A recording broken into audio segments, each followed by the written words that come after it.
rejoindre tout de suite Nick Berger, qui est à ce sommet de l'Est de Montréal. Nick, bon, ce sommet qui a été perturbé parce que des manifestants ont réussi à s'infiltrer à l'intérieur de l'événement. Oui, exactement. Et je crois que tout de suite, là, on va pouvoir montrer des images parce que ce sont des manifestants qui sont entrés à l'intérieur du sommet ici, là, où plusieurs personnes prennent la parole, entre autres des ministres, la mairesse Valérie Plante également qui était là, plusieurs acteurs du milieu commercial. Et là, il y a des manifestants qui sont venus, entre autres, pour manifester là, contre le projet de loi 89. Je vous laisse entendre tout de suite.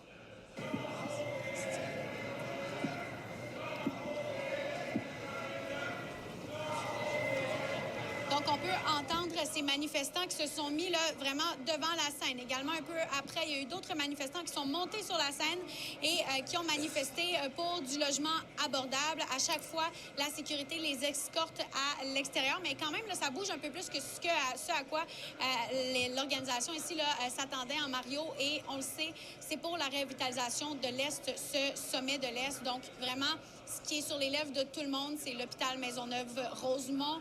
On veut, là, il y a eu des manifestants plutôt qui ont demandé à ce que ce soit le centre des conversations. Et on a posé la question à la ministre Christine Fréchette, qui était ici aujourd'hui pour parler, bon, de la revitalisation et qui a vraiment là, tenté d'esquiver un peu la question de l'hôpital Maisonneuve-Rosemont. On l'écoute. Le développement, là, c'est multidimensionnel. On travaille notamment à attirer des investissements dans l'Est de Montréal, à transformer. On transforme l'Est de Montréal projet par projet. Oui, mais il n'y a pas que l'éléphant dans la pièce qu'il faut regarder. J'en ai parlé de cette question-là. Et maintenant, il y a d'autres éléments aussi qui seraient d'intérêt pour la population de connaître, je pense, en termes de développement économique. Bon, il y avait aussi des manifestants à l'extérieur ce matin.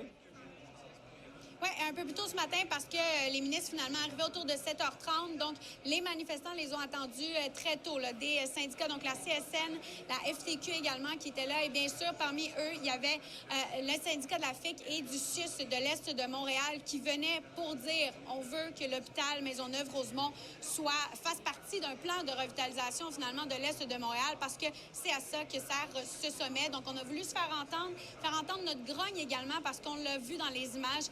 L'hôpital Maisonneuve-Rosemont est de plus en plus vétuste et c'est ce que nous disent plusieurs employés. Ouais. C'est vraiment de la marde, je m'excuse de dire ça comme ça. C'est triste parce qu'on a des bons employés, sauf que tout est en train de tomber en ruine. J'ai entendu dire Chantal Rouleau, qui est la ministre de l'Est de l'île de Montréal, qui est pour la CAQ, mais que c'est le fantôme de l'Est parce qu'on la voit et on l'entend jamais là, quand il se passe des choses. On a 2 députés de la CAQ dans l'Est de Montréal, là, puis sont totalement absents. Je pense que les gens font des miracles à travers ce qu'on a comme locaux, mais je pense qu'à un moment donné, il faut arrêter au Québec de s'appuyer sur des miracles. Il faut faire que les choses avancent. Il faut prendre des décisions, puis il faut les assumer. Je pense qu'on est tanné que les babines ne suivent pas les bottines. Là, c'est le temps que la pépine suive les babines. Donc, beaucoup de frustration là, qui se fait entendre ici au sommet de l'Est. Mon collègue Annie Saint-André reste sur place pour vous. À suivre. Merci, Annick. Au revoir.